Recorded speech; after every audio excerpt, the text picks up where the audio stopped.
Riteniamo che sia fondamentale nell'epoca della globalizzazione dare la possibilità alle persone di conoscere la propria storia per formare una identità consapevole che permetta di entrare in relazione con gli altri in modo virtuoso, costruttivo, accogliente. Se io ho qualcosa di mio, di specifico da offrire, avrò sempre un approccio nei confronti degli altri curioso, costruttivo, virtuoso, e questo permetterà di costruire una società migliore.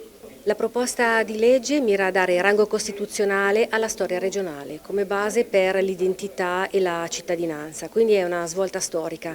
Oggi qui da Venezia, che è la capitale della Serenissima, comincia una battaglia che attendiamo da 30-40 anni per portare la storia regionale in Costituzione e poi in tutto l'ordinamento scolastico. Questa è la base per la futura cittadinanza e l'identità dei nostri figli, delle future generazioni.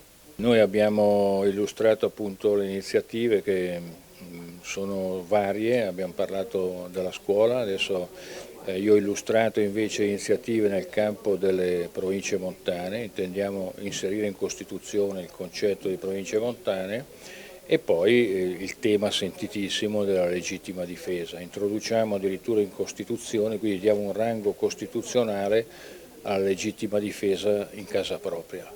Questo è un tema che è molto sentito dai cittadini.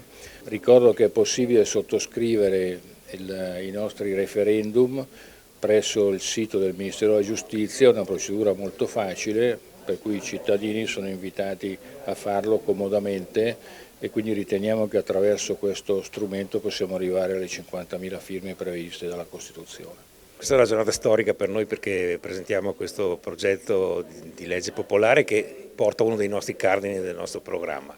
Però vi dico, dal 25 di questo mese, quindi dal 25 gennaio potete firmare o online o dove è possibile, quindi datevi da fare cari veneti perché dobbiamo battere, dare un segnale forte e farci sentire, perché se ci interessa difendere la nostra identità è il momento giusto di iniziare.